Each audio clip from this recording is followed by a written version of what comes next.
মানে কি হ'ল ঘৰটো আজিৰ পৰা হয়তো 15-20 দিন মানৰ আগতে তেওঁলোকে ভাড়া লৈছে, কি হৈছে আমি নাজানো, কিন্তু যেতিয়াৰ পৰা ধৰক দেখিছো ইয়ালৈ বিভিন্ন ধৰণৰ ধৰক ছোৱালীবিলাক আহি থাকে, বিভিন্ন ধৰণৰ ল'ৰাবিলাক আহি থাকে, ৰাতি 12টা-1টালৈকে বিভিন্ন ধৰণৰ মানুহৰ আহনি জাহনি চলি থাকে।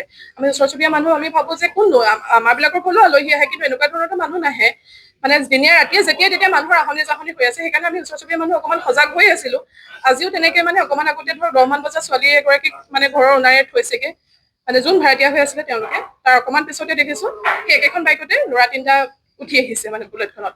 তো সেইকাৰণে আমাৰ অকণমান সন্দেহ হ'ল। আমি ওচৰ চুবুৰীয়া গোটেই ঘৰ গোট খাই পেলাই চাওঁচোন কি হৈছেনো বুলি চাবলৈ আহিলো। তেতিয়া ধৰক দেখিছো যে ইয়াত মানে সেয়া আৰু ছোৱালী 3জনী অলৰেডি ইয়াত ভিতৰত সোমাইছে, 3-4জনীমান, আৰু ল'ৰাও আছিলে 3-4টামান, কিন্তু তেওঁলোকে মানে আমি অহা গম পাই পেলাই তেওঁলোক যেনি তেনি পলাই গ'ল, খেদিও গ'ল, কিন্তু ধৰক ধৰিবগে নোৱাৰিলে। সদায় এনেকুৱাই হৈ আছে। আৰু আমি যিহেতু ধৰক ৰেচিডেঞ্চিয়েল এৰিয়া হয় ন, আমাৰ ধৰক আশে পাশে ল'ৰা ছোৱালী আছে বা ঘৰৰ ল'ৰা ছোৱালী আছে, গতিকে আমি অকণমান পৰিৱেশ বিনষ্ট হৈছে। হয় হয়, অসামাজিক সেই বুলিয়ে ভাবিছো।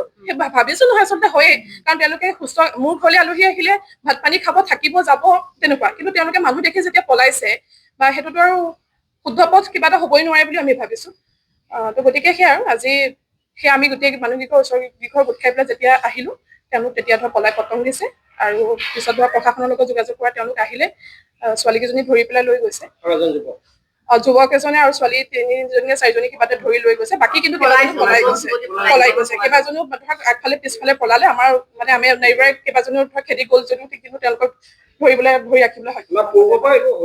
মানে এইটো ধৰক এমাহৰ মানে 15-20 দিনীয়া মানে ধৰক কাণ্ডত, কাৰণ সিমান দিনে হৈছে। সেই হৈ থকাৰ পৰাই ধৰক এনেকুৱা ধৰণৰ হৈ আছে। আমি প্ৰথমতে ভাবিছো ভাড়াতীয়া আছে, থাকিছে, কাৰণ মোৰ ঘৰতো 5-6 ঘৰ মানুহ ভাড়াতীয়াকে আছে।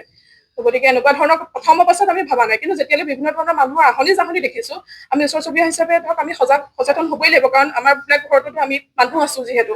আজি ধৰক এইটো ব্যৱসায় চলিছে, কাইলৈ ড্ৰাগছৰ চলিছেই কিজানি। গতিকে আমি সজাগ হলো। আৰু এইটোকে এতিয়া ধৰক ঘৰৰ ওনাৰক আমি এইটোকে আহ্বান জনাম যে তেওঁলোকে যাক ধৰক ভাড়াতীয়া হিচাপে যাক ৰাখিছে, তেওঁলোকক ধৰক উলিয়াই লৈ যাওক।